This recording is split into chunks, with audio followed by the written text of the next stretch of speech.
தேவர் ராஜ்யத்தின் சுவிசேஷம் பகுதி 14 பார்ப்போம்.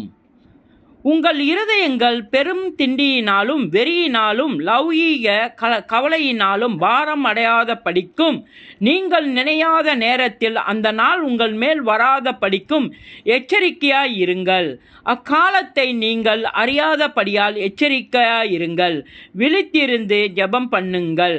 பூமியில் எங்கும் குடியிருக்கிற அனைவர் மேலும் ஒரு கண்ணியைப் போல வரும். மார்க்கு 13வது அதிகாரம் 33வது வசனம். லூக்கா 21வது அதிகாரம் 34-35வது வசனம்.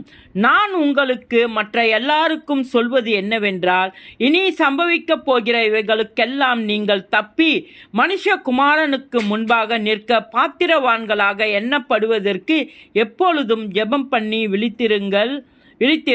லூக்கா 21வது அதிகாரம் 36வது வசனம். இவைகளெல்லாம் சம்பவிக்கும் முன்னே இந்த சந்ததி ஒளிந்து போகாதென்று மெய்யாகவே உங்களுக்கு சொல்லுகிறேன்.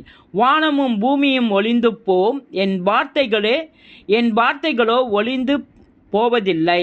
மத்தேயு 24வது அதிகாரம் 34வது வசனம் 35வது வசனம். மார்க்கு 13வது அதிகாரம் 30வது வசனம் 31வது வசனம்.